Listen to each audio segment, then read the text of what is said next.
Neemias, capítulo 10.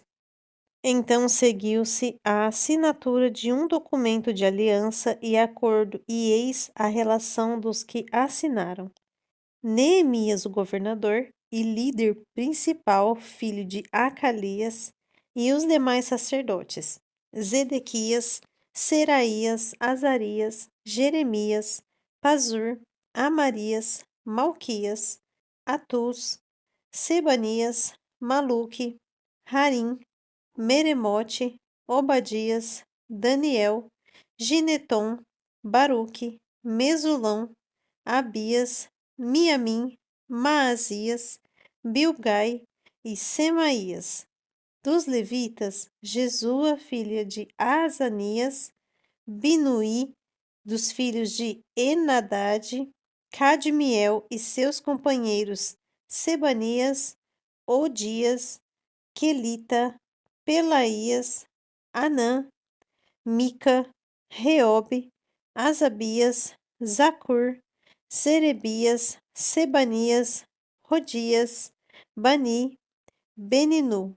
Dos líderes do povo, Parós, Paate-Moabe, Elão, Zatu, Bani, Buni, Asgade, Bebai, Adonias, Bigvai, Adim, Ater, Ezequias, Azur, Odias, Azum, Bezai, Harife, Anatote, Nebai, Magpias, Mesulão, Rezir, Mesesabel, Zadok, Jadua, Pelatias, Anã, Anaías, Oséias, Ananias, Hassube, Haloes, Pilea, Sobeque, Reum, Hassabna, Maazéias, Aías, Anã, Hanã, Maluque, Harim, Baaná e todos os demais membros da comunidade,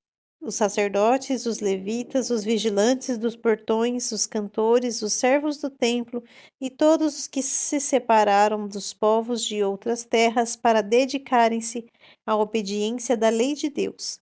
Suas esposas, seus filhos e filhas, bem como todos os capazes de entender.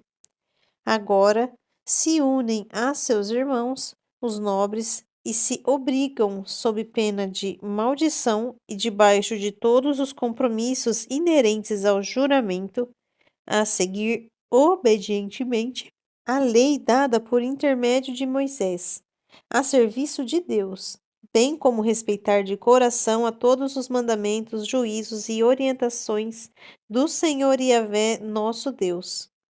Prometemos não dar nossas filhas em casamento aos povos pagãos que nos rodeiam, tampouco aceitar que as filhas deles se casem com os nossos filhos. Quando os povos vizinhos, habitantes da terra, trouxerem mercadorias, provisões ou cereais para venderem no sábado ou em dia de festa, não compraremos deles, esses dias santificados para nós. A cada 7 anos abriremos mão de trabalhar a terra e perdoaremos todas as dívidas. Além disso, assumimos a responsabilidade de, segundo ordena o mandamento, dar anualmente 4 gramas de prata para o serviço do templo do nosso Deus, para a preparação dos pães consagrados, isto é, os pães que ficam sobre a mesa do santuário, para as ofertas regulares de cereal e para os holocaustos, os sacrifícios totalmente queimados para as ofertas dos sábados, festas de lua nova e das festas com datas fixas, bem como as ofertas sagradas para as ofertas do pecado, a fim de fazer propiciação por Israel e para as necessidades do templo do nosso Deus. Também lançamos sortes entre as famílias dos sacerdotes, dos levitas e do restante da população, com o objetivo de escalar anualmente a família que ficará responsável pelo suprimento de lenha ao templo, ao nosso Deus, na época determinada para queimar sobre o altar do Senhor Yahvé nosso Deus, segundo está escrito na lei. Da mesma forma, assumimos o dever de trazer anualmente ao templo do Senhor Yahvé os primeiros frutos de nossas colheitas e de toda a árvore frutífera, de acordo com o que também está registrado na lei. Traremos o primeiro dos nossos filhos e a primeira cria de nossos rebanhos, tanto de ovelhas como de bois, para o templo do nosso Deus, para os sacerdotes ali estiverem dedicados ao serviço religioso.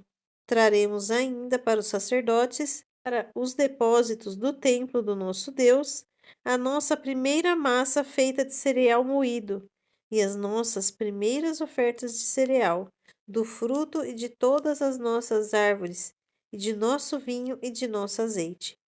E traremos o dízimo das nossas colheitas para os levitas, pois são eles que recolhem os dízimos com todas as cidades onde trabalhamos. E um sacerdote descendente de Arão deverá estar acompanhando os levitas quando estes receberem os dízimos. E os levitas, de igual maneira, devem trazer todos os dízimos dos dízimos ao templo do nosso Deus, aos depósitos do templo. E os israelitas, inclusive os levitas, devem trazer ofertas de cereal, de vinho e de azeite para os depósitos onde se guardam os utensílios para o santuário. É onde os sacerdotes ministram e onde os vigias das portas e os cantores se posicionam. Eis, portanto, que não haveremos jamais de tratar a casa do nosso Deus de maneira desleixada.